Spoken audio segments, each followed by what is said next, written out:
আল্লাহু আকবার, আল্লাহু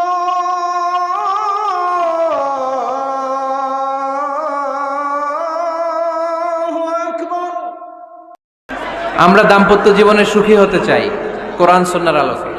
স্বামী স্ত্রীর সম্পর্কটা এটা একটা মধুর সম্পর্ক, ঠিক কি না? স্বামী স্ত্রীর সম্পর্কটা কেমন জানেন? স্বামী স্ত্রীর সম্পর্কটা হচ্ছে হাত আর চোখের মতো। হাত ব্যথা পেলে চোখ দিয়ে পানি ঝরে, আবার চোখ দিয়ে পানি ঝরলে হাত সেই পানি মুছে দেয়, ঠিক কি না? স্বামী আর স্ত্রীর সম্পর্কটা এরকম হবে, হাত আর চোখ। হাত কেটে গেলে চোখ দিয়ে পানি পড়ে, আবার চোখ দিয়ে পানি পড়লে হাতই ওই পানি মুছে দেয়। সম্পর্কটা এরকম থাকার দরকার আছে না নাই? আছে। আল্লাহ তাআলা স্বামী স্ত্রীর সম্পর্ককে কোরআনে পোশাকের সাথে তুলনা করেছেন। ড্রেস, কস্টিউম, পোশাক। আওয়াজ করে বলেন, কিসের সাথে তুলনা করেছেন? পোশাক। কেন পোশাকের সাথে তুলনা করলেন? কারণ পোশাক মানুষের লজ্জাস্থানের হেফাজত করে। ইট কভারস আওয়ার প্রাইভেটস। পোশাক, ড্রেস এন্ড কস্টিউম এটা আমাদের লজ্জাস্থানকে ঢেকে রাখে, আমাদের ঈমান বাঁচায়। তেমনি স্বামী তার স্ত্রীর চরিত্র হেফাজত করে, স্ত্রী তার স্বামীর চরিত্র হেফাজত করে, ঠিক কি না? এজন্য আল্লাহ তাআলা মেটাফরিক্যালি, রূপক ভাবে স্বামী স্ত্রীকে পোশাকের সাথে তুলনা করেছেন। আবার পোশাক পরলে খুব সুন্দর লাগে, ডিজাইন করে, এমব্রয়ডারি করে, বিভিন্ন ডিজাইনের, বিভিন্ন স্টাইলের, বিভিন্ন ফ্যাশনের পোশাক মানুষ পরে। পোশাক পরলে মানুষের শ্রী বর্ধিত হয়, সৌন্দর্য বেড়ে যায়। ঠিক তেমনি নারীর চোখে পুরুষ সুন্দর, পুরুষের চোখে নারী সুন্দর, ঠিক কিনা?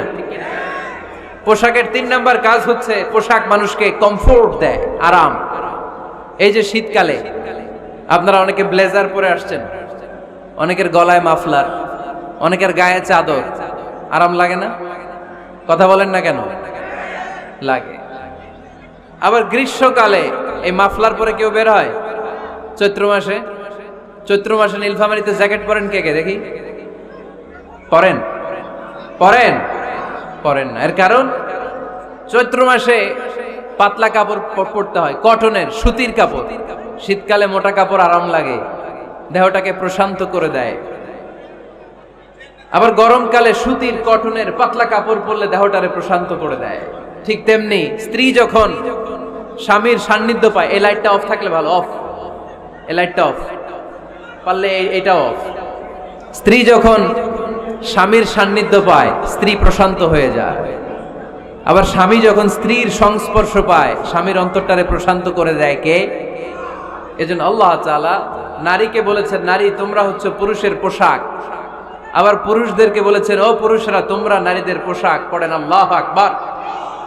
রব্বুল আলামিন বলেন, হুন্না লিবাসুল লাকুম ওয়া আনতুম লিবাসুল লাহুন। ও নারীরা, তোমরা তোমাদের স্বামীদের পোশাক, আর তোমাদের স্বামীরা হলো তোমাদের পোশাক। পোশাক যেমনি লজ্জাস্থানকে ঢেকে রাখে, ঈমান ইজ্জতের হেফাজত করে, আব্রু ঢেকে রাখে, তেমনি স্বামী তার স্ত্রীর চরিত্রের হেফাজত করে, স্ত্রী তার স্বামীর চরিত্রের হেফাজত করে। পোশাক যেমনি সুন্দর, স্ত্রীর চোখে স্বামী সুন্দর, স্বামীর চোখে স্ত্রী সুন্দর।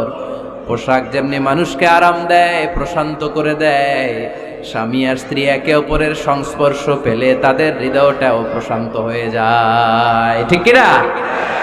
এজন্য আল্লাহ তাআলা পোশাকের সাথে তুলনা করেছেন। পোশাক একে অপরের পোশাক চামড়ার সাথে লেগে থাকে না, আলাদা থাকে। তার মানে স্বামী স্ত্রীর সম্পর্কটা এরকম, মিলেমিশে ভালোবেসে একাকার, ঠিক কিনা? আর নিসাউ শাকাইকুর রিজাল, নারীরা পুরুষদের কাউন্টার পার্ট। নারী হচ্ছে পুরুষের সহযোগী। এই পৃথিবীর এই সভ্যতা, এই সিভিলাইজেশন, এই উন্নয়ন, এই ডেভেলপমেন্ট, এটা শুধু পুরুষরা করে নাই। এই উন্নয়নের অংশীদারিত্বে আমাদের বোনদের, নারীদেরও হাত আছে না নাই?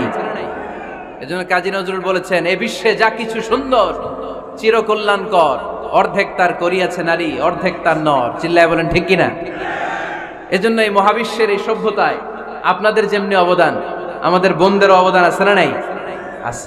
স্বামী স্ত্রী এই দুজন মিলে এই বিশ্ব সভ্যতা তৈরি হয়েছে। এজন্য দুজনের মধ্যে সম্পর্ক হবে পোশাকের মতো। পোশাক যেমনি দেহের সাথে লেগে থাকে, স্বামী স্ত্রীর মধ্যে এরকম সুসম্পর্কের দরকার আছে না নাই?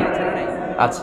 আজকে আমরা জানার চেষ্টা করব কি করে স্বামী আর স্ত্রীর মধ্যে এই সুসম্পর্ক বাড়ানো যায়, ইনক্রিজ করা যায়, কি করে আমাদের মধ্যে মারামারি, কাটাকাটি, ঝগড়া, ডিভোর্স এই রেটটা কমানো যায়।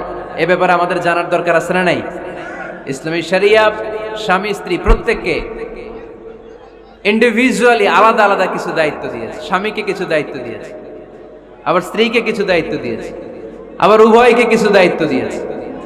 আমরা শুরুতে স্বামী স্ত্রীর উভয়কে আল্লাহ তাআলা কি দায়িত্ব দিয়েছে এটা জানবো, তারপরে স্ত্রীদেরকে আল্লাহ তাআলা কি দায়িত্ব দিয়েছেন সেটা জানবো, সবশেষে স্বামীদেরকে আল্লাহ তাআলা কি দায়িত্ব দিয়েছে সেটা জানবো। এই দায়িত্বগুলো পালন করার মধ্য দিয়ে দাম্পত্য জীবনকে সুখময় করে দিবে কে? আল্লাহ।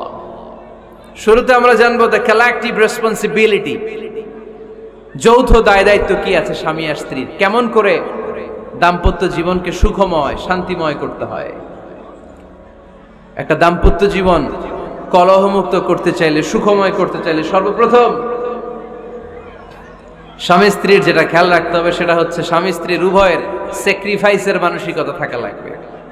স্যাক্রিফাইস, আওয়াজ করে আমার সাথে সাথে বলেন স্যাক্রিফাইস। এই স্যাক্রিফাইস ছাড়া দাম্পত্য জীবন টিকবে? দুইজনেই যদি ঝগড়া করে, দুইজনেই যদি রেগে যায়, ঝামেলা আছে না নাই? স্বামী রেগে গেলে স্ত্রীকে থেমে যেতে হয়, আবার স্ত্রী রেগে গেলে স্বামীকে থেমে যেতে হয়। স্বামীও যদি রেগে যায়, স্ত্রীও যদি রেগে যায়, তাহলে তৃতীয় বিশ্বযুদ্ধ বেঁধে যাবে, ঠিক কিনা? এই জন্য রেগে গেলেন তো হেরে গেলেন, রাগা যাবে না। স্বামী যদি রেগে যায়, স্ত্রী থেমে যেতে হবে। স্ত্রী যদি রেগে যায়, স্বামী থেমে যেতে হবে। এটাই দাম্পত্য জীবনের সুখ আর সমৃদ্ধির মূল ফর্মুলা। স্যাক্রিফাইস করতে হবে। এর কারণ আপনি যদি দোষ খুঁজতে শুরু করেন, দোষ ছাড়া পৃথিবীতে মানুষ নাই, ঠিক কিনা? No one is perfect in this world. এই পৃথিবীতে কেউই পারফেক্ট না। আপনি যে আপনার স্ত্রীর দোষ খোঁজেন, আপনারও দোষ আছে না নাই? আবার ভাবি যদি আপনার খালি দোষ খোঁজে, ভাবিরও দোষ আছে না নাই? না, এজন্য দোষ খুঁজবেন না, স্যাক্রিফাইস করেন, একটু মানিয়ে নিন। দাম্পত্য জীবনটা এরকমই, একটু ছাড় দিতে হয়, একটু মানিয়ে নিতে হয়। দাম্পত্য জীবনে কখনো মন খারাপ, কখনো মন ভালো, কখনো রোদ, কখনো বৃষ্টি, এই নিয়েই দাম্পত্য জীবন, ঠিক কিনা? তাহলে দাম্পত্য জীবনে যদি আমরা সুখ পেতে চাই, সকল নবদম্পতিকে বলবো একটু ছাড় দেওয়ার মানসিকতা বিল্ড আপ করেন, একটু মানিয়ে নেন, একটু মানিয়ে নেন, একটু ছাড় দেন, একটু মিলেমিশে চলেন। এক স্যাক্রিফাইস আমাদের জীবনটারে, আমাদের দাম্পত্য জীবনটাকে একটা জান্নাতি দাম্পত্য জীবন বানায় দিবে, ঠিক কিনা? দাম্পত্য জীবনকে সুখী করার 2 নাম্বার ফর্মুলা হচ্ছে ঝগড়া করা যাবে না। আপনারা ঝগড়া করেন নাকি? হ্যাঁ, বউয়ের সাথে ঝগড়া করেন না এরকম বিবাহিত পুরুষ কে কে আছেন দেখি এখানে? হাত তুলছে অনেকে, বিশ্বাস হয় আপনাদের? হ্যাঁ, অনেক ঝগড়া। হ্যাঁ, আচ্ছা, মেয়েরা বেশি করে? না না, এই মহিলা প্যান্ডেল আছে এদিকে, এদেরকে জিজ্ঞেস করলে বলবে সব দোষ আপনাদের, আর আপনারা দোষ দিচ্ছেন এদের। তো ঝগড়া করবেন না মেহরবানি করে, সম্মানিত ভাইরা, ঝগড়া করবেন না। কারণ এই ঝগড়া থেকে, সামান্য ঝগড়া থেকে অনেক সময় বিচ্ছেদের দিকে চলে যায় সম্পর্ক। ছোট্ট ঝগড়া থেকে যেতে যেতে ঝগড়া বাড়তে বাড়তে ডিভোর্সের দিকে গড়া, এরকম আছে না নাই? না, সামান্য ঝগড়া যদি বেঁধে যায়, শয়তান এটার মধ্যে বাতাস দেয়, এটারে বাড়াতে বাড়াতে শয়তান অনেক বড় করে। ইমানদারদের পরিবার ভেঙে গেলে শয়তান খুশি, আর ইমানদারদের পরিবার টিকে থাকলে আমার আল্লাহ খুশি। আমরা কার খুশি চাই? জোরে বলতে হবে, খুশি চাই কার? শয়তান সব সময় চায় ইমানদারদের ফ্যামিলি ভেঙে দিতে। Always he tries his level best to break down the relationship of a mu'min family. একজন ইমানদারের ফ্যামিলি কি করে ব্রেক ডাউন করে দেয়া যায়? যেন ঝগড়াই করব না আমরা। আপনি ঝগড়া করলে ভাবি যেন ঠান্ডা থাকে, ভাবি ঝগড়া শুরু করলে আপনি ঠান্ডা থাকবেন। ঝগড়া করা যাবে না, কিন্তু ঝগড়া হয়ে যায় ফ্যামিলিতে, এটাকে চেক দিতে হবে। ঝগড়া নিয়ে অনেক মজার মজার গল্প আছে। একটা গল্প দিয়ে আজকে শুরু করি। এক লোক মাহফিল শেষ করে 11টার দিকে বাসায় ফিরেছে। তো বাসায় ঢোকার আগে তার ওয়াইফকে ফোন দিয়েছে। ফোন দিয়ে বলতেছে, এই মাহফিল শেষ, আমি কিন্তু বাসায় চলে আসতেছি। শুরু করার আগে তাড়াতাড়ি দরজাটা খোলো। তো স্ত্রী আবার রাতের খাবার স্বামীকে ছাড়া খায় না। তো স্ত্রী দরজা খুলে দাঁড়ায় আছে, স্বামী বেচারা আসছে। আসার পরে স্ত্রীকে বলতেছে, এই শুরু করার আগে রাতের খাবার দিয়ে দাও, খেয়ে নেই। তো স্বামী ওয়াশরুম থেকে ফ্রেশ ট্রেশ হয়ে আসছে, স্ত্রী বেচারিও ডাইনিং টেবিলে খাবার দিয়েছে। এবার স্বামীও খেতে বসেছে, স্ত্রীও খেতে বসেছে। স্বামী আবার বলতে আরম্ভ করছে, শুরু করার আগে ফ্যানটা ছাড়ো, খুব গরম লাগতেছে। এবার তো স্ত্রী রেগে মেগে আগুন, কি আসার পর থেকে শুরু করার আগে, শুরু করার আগে, শুরু করার আগে, কি শুরু করার আগে? স্বামী বলতেছে, এই তো শুরু হয়ে গেল, এই শুরু হয়ে গেল। মানে কি? ঝগড়া। নীলফামারীর ভাইয়েরা, এটা শুরু করা যাবে না। শুরু করবেন আপনারা? ঝগড়া করবেন? আমাদের ফ্যামিলিগুলো থেকে ঝগড়াকে আজকে থেকে আমরা নো বলে দিলাম। মানে না, ঝগড়াকে কি বললাম? সবাই বলতে পারেন না, আওয়াজ করে বলেন, ঝগড়াকে আমরা কি বলবো? নো। ঝগড়া করা যাবে। শয়তান ঝগড়া বাঁধাতে খুব উস্তাদ।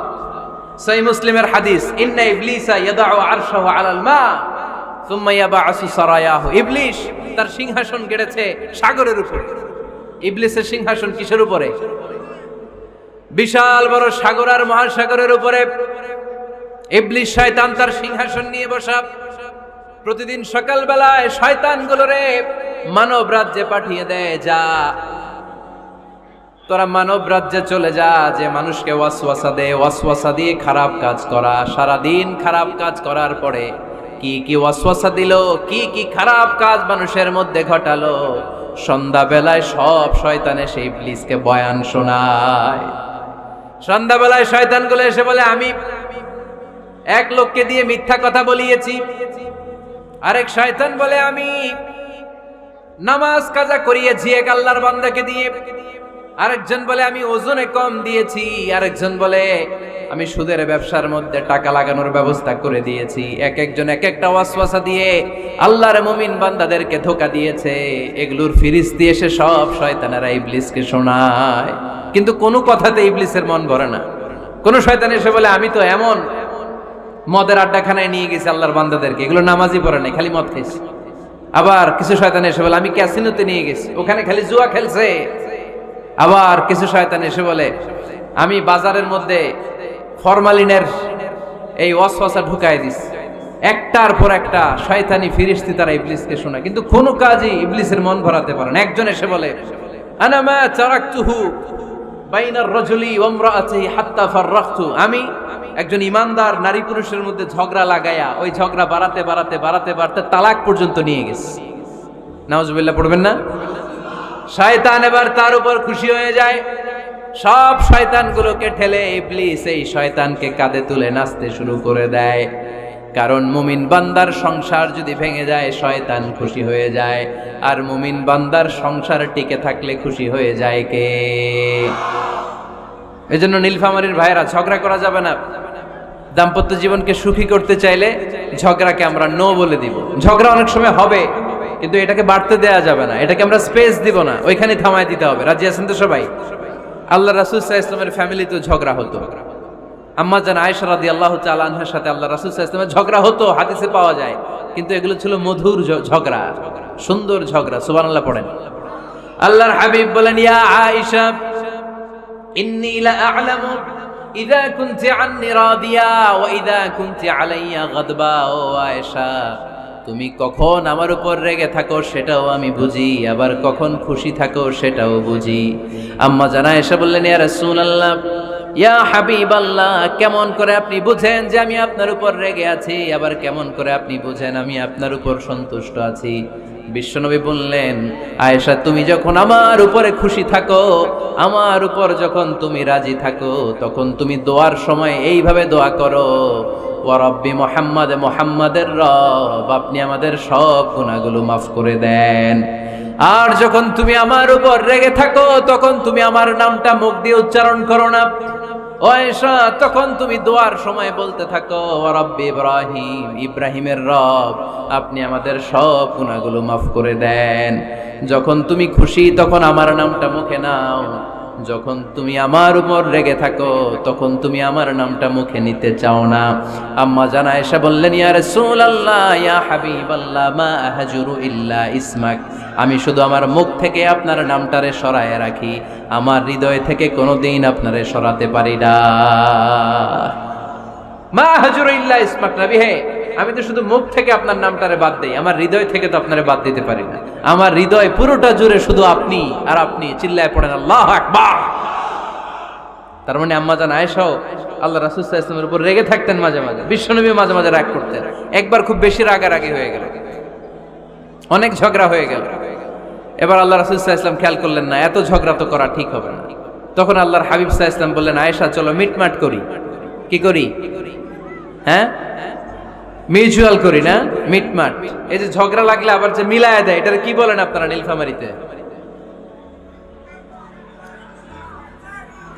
মিটমাট। আল্লাহর হাবিব সাল্লাল্লাহু আলাইহি ওয়াসাল্লাম বললেন, আয়েশা চলো আমরা মিটমাট করি, আমরা আর ঝগড়া না করি। আম্মা জান আয়েশা বললেন, ঠিক আছে চলেন মিটমাট করি। বিষ্ণু বললেন, ঠিক আছে একজনকে নিয়ে আসি যে দুইজনের মাঝে মিটমাট করাই দিবে। কারে নিয়ে আসবো? ওমরে ফারুককে নিয়ে আসি। আম্মা জান আয়েশা বলে, না, ওমরু গলিদ, ওমরের মেজাজ গরম, আমার ভয় লাগে। সুবহানাল্লাহ পড়বেন না? বিষ্ণু বললেন, তাহলে তোমার আব্বারে নিয়ে আসি। কই নিয়ে আসেন, আব্বারে খুব ভাল লাগে। বিষ্ণু বললেন, ঠিক আছে তোমার কথাই রইলো, ওমরকে ডাকবো না, তোমার আব্বা আবু বকরকে নিয়ে আসবো। বিশ্বনবী মিটমাট করার জন্য সাইয়েদনা আবু বকর রাদিয়াল্লাহু তাআলা আনহুকে ডেকে নিয়ে আসলেন। সাইয়েদনা আবু বকর রাদিয়াল্লাহু তাআলা আনহু ঘরে ঢুকলেন। বিশ্বনবী বললেন, আয়েশা আমার আর তোমার মাঝে কি নিয়ে ঝগড়া হয়েছে, কথাটা কি তুমি বলবা নাকি আমি বলবো? আম্মা জান আয়েশা বলেন, আপনিই বলেন, তবে মিথ্যা বললেন না, যা ঘটছে ওইটাই বললেন। ওয়ালা তাকুলিল্লাহ হাক্কান, যেটা সত্য ওইটাই বলবেন, অন্য কিছু বলবেন না। আবু বকর রাদিয়াল্লাহু তাআলা আনহু তো শুনে রেগে মেগে আগুন। কি এত বড় সাহস, বিশ্বনবীর সামনে দাঁড়িয়ে তুমি এভাবে কথা বলো? এই আদব শিক্ষা দিয়েছি তোমাকে আমি। রেগে গেলেন। বিশ্বনবী কি সত্য ছাড়া মিথ্যা কিছু বলবেন? রেগে মেগে চিৎকার করে মেয়ের গালের মধ্যে দিলেন এক চপেটাঘাত। এক থাপ্পড় খেয়ে আম্মা জান আয়েশা উল্টায় পড়লেন। আবার মারার জন্য সাইয়েদনা আবু বকর রাগে গড়গড় করছিলেন, মেয়েরে আবার মারার জন্য উদ্যত হলেন। বিশ্বনবী অবস্থা ভয়ঙ্কর দেখে সাইয়েদনা আবু বকরের সামনে দুই হাত মেলে এইভাবে দাঁড়িয়ে গেলেন। বিশ্বনবীকে যখন আবু বকর রাদিয়াল্লাহু তাআলা আনহু দাঁড়াতে দেখলেন, সাইয়েদনা আবু বকর মুহূর্তের মধ্যে থেমে গেলেন। সুবহানাল্লাহ পড়েন। সাইয়েদনা আবু বকর রাদিয়াল্লাহু তাআলা আনহু ঘর থেকে বের হয়ে গেলেন। এবার বিশ্বনবী আম্মা জান আয়েশার কাছে যেয়ে বলেন, ও আয়েশা দেখো, আমি তোমারে মাইর থেকে বাঁচাইলাম। আমি না থাকলে তোমার বাবা তোমারে আসে শেষ করে ফেলতো, ঠিক কি না? আমি বাঁচাইছি তোমারে। ইয়া আয়েশা কাইফা রাআইতিনি আনকাসতুকি মিনার রাজুল, দেখছো আয়েশা কেমনে বাঁচাইলাম তোমারে? আজকে আমি না থাকলে এমন পিট্টি দিতে তোমার বাবা, একেবারে খবর হয়ে যেত। আম্মা জান আয়েশা লজ্জায় পড়ে গেলেন, হেসে দিলেন। বিশ্বনবীও হেসে দিলেন। সুবহানাল্লাহ পড়েন। দুইজনের এই হাসির আওয়াজ ঘরের বাইরে থেকে সাইয়েদনা আবু বকর শুনতে পেলেন। উনি শুনে তো অবাক, কিরে এতক্ষণ তৃতীয় বিশ্বযুদ্ধ, এখন আবার হাসে। ঘরে ঢুকলেন। ঘরে ঢুকার পরে আবু বকর রাদিয়াল্লাহু তাআলা আনহু বিশ্বনবীরে বলেন, ইয়া রাসূলুল্লাহ আশরিকানি ফি সিলমিকুমা কামা আশরাকতুমানি ফি হারবিকুমা। হে আল্লাহর রাসূল,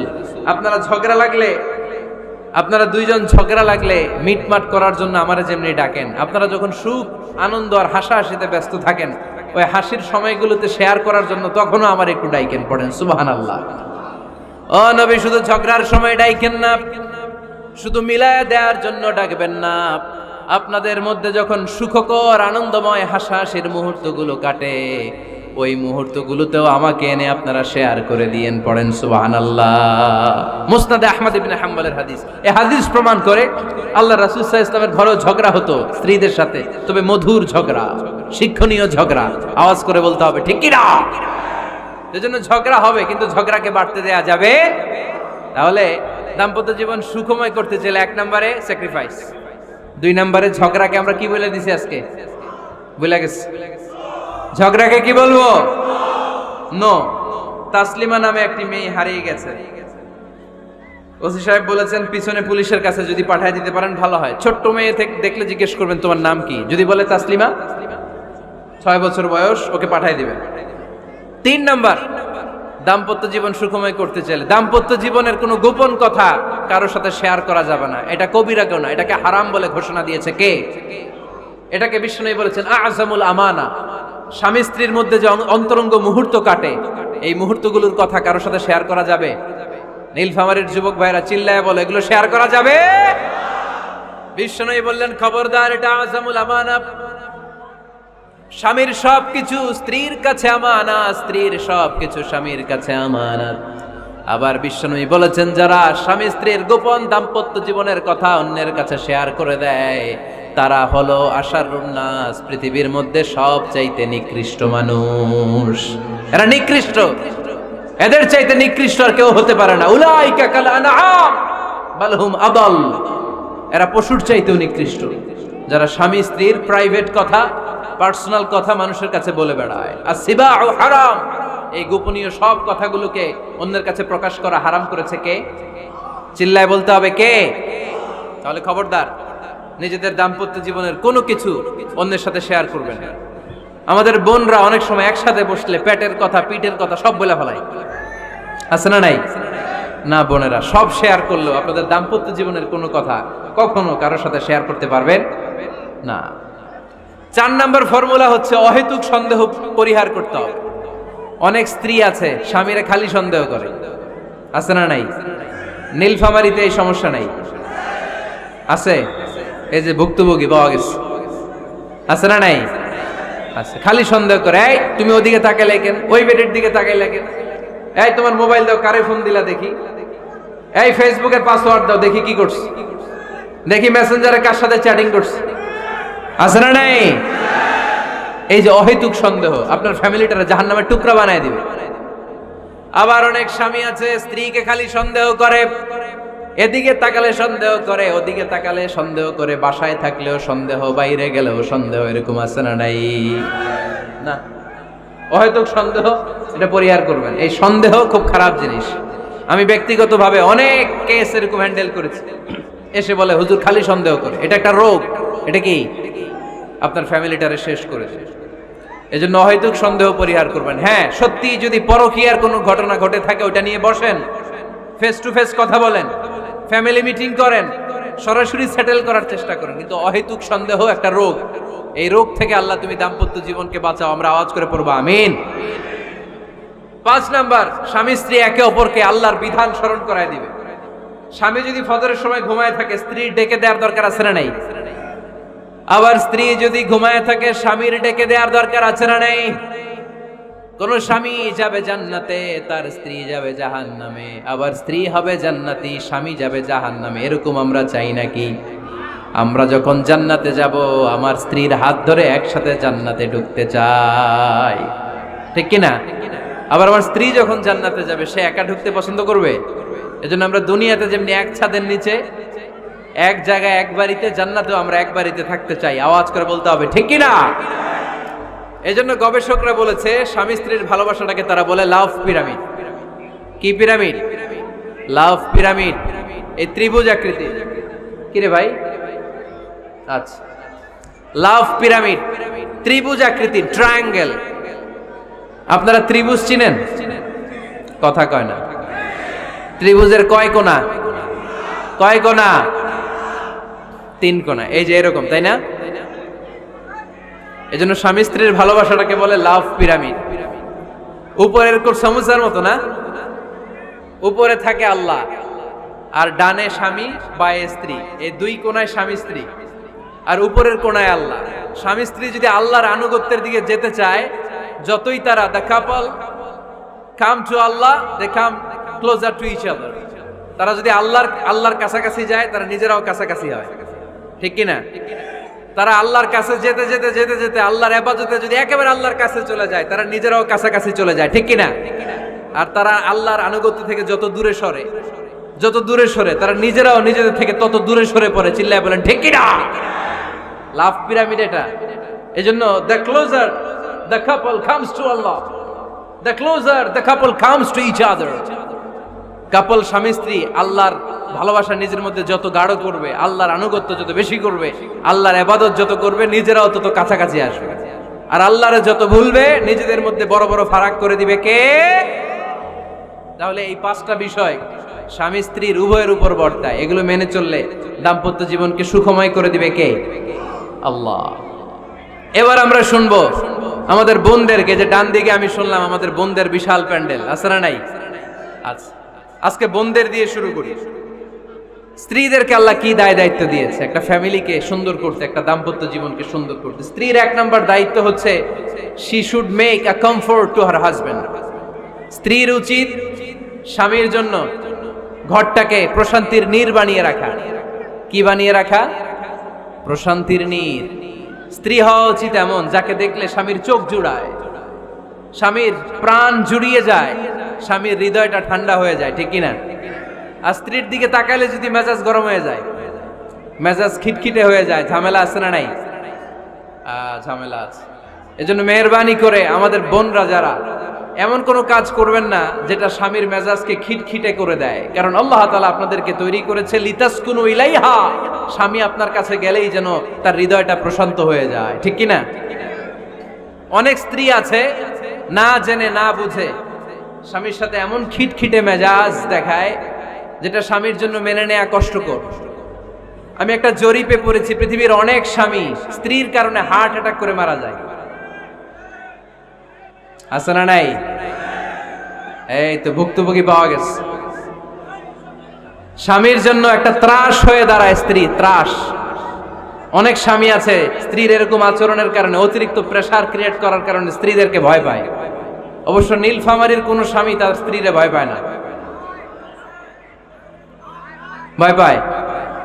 স্ত্রীরে ভয় পান কে কে দেখি?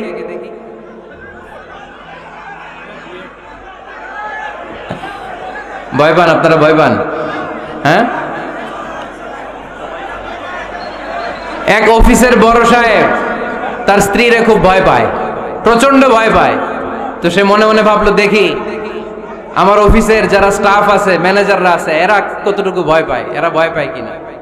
তো একদিন সকালবেলা অফিসের সব স্টাফগুলোর একসাথে দাঁড় করায় বলতেছে, এই আপনারা যারা যারা আপনাদের স্ত্রীদেরকে ভয় পান তারা ডান দিকে যান, আর যারা স্ত্রীকে ভয় পান না এরা বাম দিকে যান। অফিসের সব কর্মচারী ডান দিকে চলে গেছে, সবাই ভয় পায়, একজন শুধু বাম দিকে। বাম দিকে কয়জন ভয় পায় না, আর যারা ভয় পায় এরা ডান দিকে, ডান দিকে সবাই। তো বড় সাহেব ভাবছে, আলহামদুলিল্লাহ আমার অফিসে একজন হইলেও বীর পুরুষ আছে। তো বীর পুরুষের কাছে যেয়ে বলে, ঘটনা কি, আপনি মোটেও ভয় পান না? কয়, স্যার প্রতিদিন অফিস করার জন্য যখন ঘর থেকে বের হয় আমার বউ আমারে বলে দেয়, খবরদার সবাই যেদিকে যায় তুমি কিন্তু ওইদিকে যাইবা না, সবাই যেদিকে যায় তুমি ওইদিকে গেলে খবর আছে। বড় সাহেবকে খবরদার, এটা তো আরো ডরায়, ঠিক কিনা? এজন্য বোনদেরকে বলবো, লিতাসকুনু ইলাইহা, এমন ভাবে আপনি আপনার স্বামীর সামনে নিজেকে প্রেজেন্ট করেন যাকে আপনাকে দেখলে আপনার স্বামীর চোখ জুড়িয়ে যায়, হৃদয়টা প্রশান্ত হয়ে যায়, আপনাকে দেখলেই আপনাকে ভালোবাসতে মনে চায়, ঠিক কিনা? এজন্য রব্বুল আলামিন বলেন, আমি নারীদেরকে তৈরি করেছি লিতাসকুনু ইলাইহা, যেন পুরুষেরা স্ত্রীদের সংস্পর্শ যখন পায় পুরুষদের হৃদয়টারে প্রশান্ত করে দেয় কে? রব্বুল আলামিন বলেছেন, খাদিজার জন্য জান্নাতে আমি এমন একটা ঘর বানিয়েছি যেই ঘরের মধ্যে কোনো বিশৃঙ্খলা নাই। খাদিজার জন্য জান্নাতে এমন একটা প্রাসাদ আমি বানিয়েছি যেই প্রাসাদের মধ্যে কোনো আওয়াজ নাই, কোনো কোলাহল নাই। কুরাইশদের মাঝে যখন দাওয়াত দিতেন সব বিশৃঙ্খলা ঝামেলা গোলমাল শেষ করে রাতের বেলায় যখন খাদিজার ঘরে বিশ্বনবী ঢুকতেন, বিশ্বনবীর হৃদয়টারে প্রশান্ত করে দিত কে? আম্মাজান খাদিজা বিশ্বনবী সাল্লাল্লাহু আলাইহি ওয়াসাল্লামের জন্য এমন ঘর উপহার দিয়েছেন যেই ঘরে বিশ্বনবী আসলে বিশ্বনবীর হৃদয়টা ঠান্ডা হয়ে যেত। সুবহানাল্লাহ পড়েন। অনেক স্ত্রী আছে স্বামী ঘরে ঢুকলেই ঘরে আটা নাই, রুটি নাই, চাল নাই, ডাল নাই, এটা লাগবে ওইটা লাগবে, ওখানে যেতে হবে, একটার পর একটা ফিরিস্তি বলে বেড়ায়, আছে না নাই? না, এটা করবেন না। আপনার কি লাগবে এই সব দায়িত্ব আল্লাহ তাআলা স্বামীকে দিয়েছে, স্বামীকে জানাবেন। তবে ধীরে সুস্থে, ধীরে সুস্থে স্বামীর জন্য ঘরটাকে এমন করে রাখতে হবে যেন ঘরে ঢুকলেই স্বামীর হৃদয়টারে প্রশান্ত করে দেয় কে? এজন্য স্ত্রীর প্রথম দায়িত্ব ঘরটারে প্রশান্তির নীর বানানো। এখানে কি আবার কি আবার কি এখানে মারামারি? দুই দল নাকি?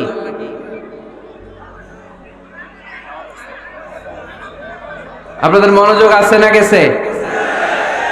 কষ্ট হচ্ছে? হ্যাঁ, অনেক রাত হয়ে গেছে তো। প্রায় 10:30। হ্যাঁ, তাকবীর পড়েন, লিল্লাহে তাকবীর। তো কিছু লোক ওঠা বসা শুরু করলেন কেন? হ্যাঁ,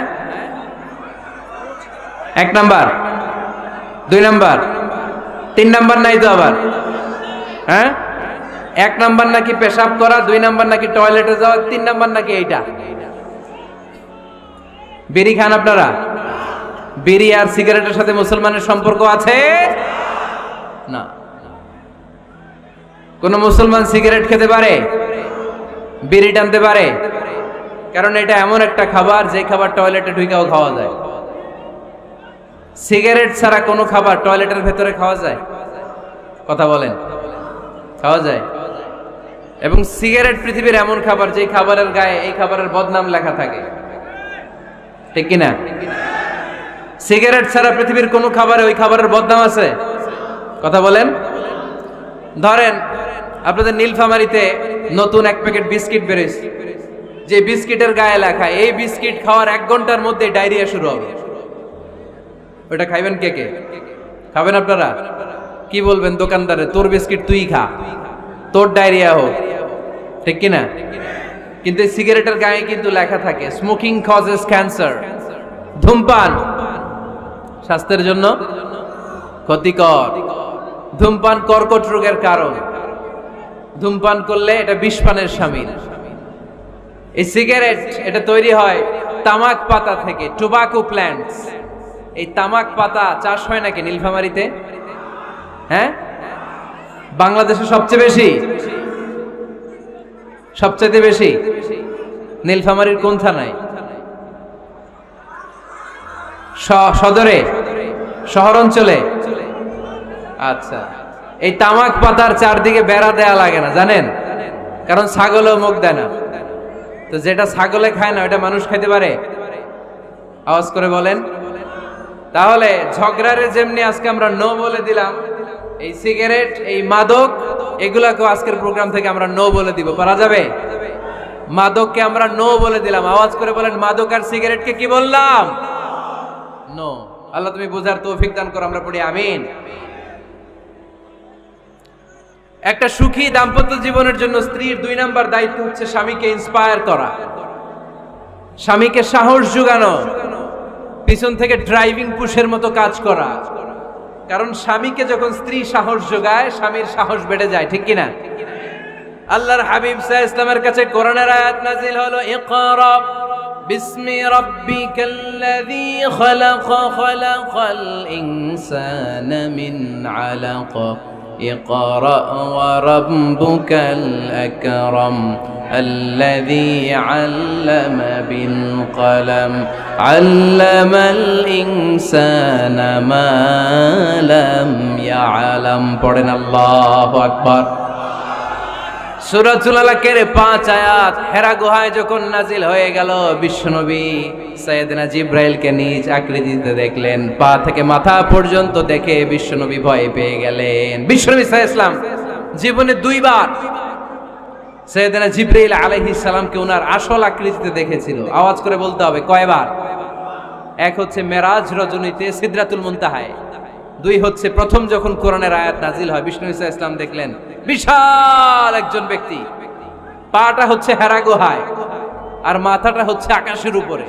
এই বিশাল একটা লোক, সে কোরআনের 5 আয়াত নিয়ে এসেছে সূরাতুল আলাক, আর বলতে শুরু করেছে, ইয়া মুহাম্মদ ইকরা, আপনি পড়ুন, আপনি পড়ুন, আপনি পড়ুন।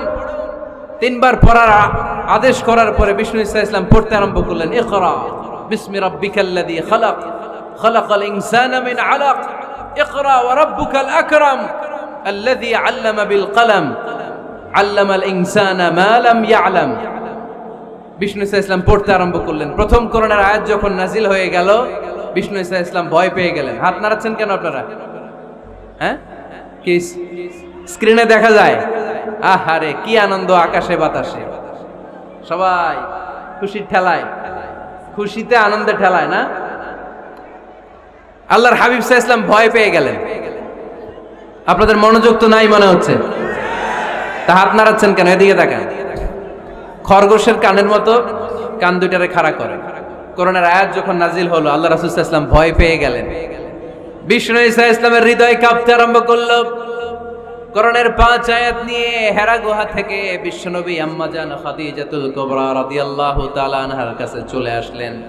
এসে ডেকে বললেন, খাদিজা জাম্মিলুনি জাম্মিলুনি, কম্বল দিয়ে তুমি আমারে চাপা দাও, আমার ভয় লাগছে, মনে হয় আমি বাঁচব না। আম্মা জান খাদিজা বললেন, কি হয়েছে আপনার? বিশ্বনবী বললেন, বিশাল বড় একটা লোক কোরআনের 5 আয়াত নিয়ে এসেছে। ওই লোকের পা হেরা গুহার মধ্যে, মাথাটা আকাশের উপরে, এত বিশাল সত্তা, বিশাল কোন মানুষ জীবনে আমি দেখি নাই। এসে সে পরিচয় দিয়েছে সে নাকি জিব্রাইল ফেরেশতা। বিশ্বনবী বললেন, মনে হয় আমি বাঁচব না, আমার জ্বর চলে এসেছে, আমার হৃদয়ের মধ্যে কাঁপুনি শুরু হয়েছে, তুমি আমারে কম্বল দিয়ে চাপা দাও। আম্মা জান খাদিজা বললেন, ও নবী ভয় পাবেন না, আমার আল্লাহ কোনোদিন আপনারে অপমান করবেন না। সুবহানাল্লাহ পড়েন। ওয়াল্লাহি ওয়াল্লাহি লা ইউখজিক আল্লাহু আবাদা। নবী গো, আল্লাহ আপনার অপমান করবেন না, কারণ আপনার মধ্যে এমন এমন ভালো ভালো গুণ আছে, এই গুণাবলীগুলি যে মানুষের মধ্যে থাকে তাকে আমার রব কোনোদিন অপমান করতে পারে না। চিল্লায় বলেন ঠিক কি না? নবী হে, ইন্নাকা লা তাসিলুর রাহিমা, আপনি আত্মীয়তার সম্পর্ক বজায় রাখেন। ও নবী, তাসদুকুল হাদিসা, সব সময় আপনি সত্য কথা বলেন। ওয়া তাহমিলুল কাল্লা, আপনি মানুষের বোঝা টেনে দেন। ওয়া তাকসিবুল মা'দুমা, যার উপার্জন করার কেউ নাই, নিজে গায়ে খেটে আপনি তারে উপার্জন করে দেন। ওয়া তুঈনু আলা নাওয়াইবিল হক, সত্য যেখানে বিপন্ন সেখানে আপনি সাহসী সৈনিকের মতো দাঁড়িয়ে যান। সুবহানাল্লাহ পড়ুন। নবী হ্যাঁ, আপনি ভয় পাবেন না, কারণ আপনি এমন অসাধারণ ব্যক্তিত্ব, এমন জনকল্যাণমূলক কাজের আঞ্জাম আপনি দেন, এরকম লোককে আল্লাহ কখনো অপমান করতে পারে? আপনি চালিয়ে যান, আপনাকে থামানোর মতো অপশক্তি গোটা বিশ্বে দ্বিতীয়টা নাই। চিল্লায় বলেন ঠিক কি না? বিশ্বনবীকে সাহস জুগিয়েছেন, এরকম সাহস জোগানোর মতো স্ত্রী আমাদের দরকার আছে না নাই?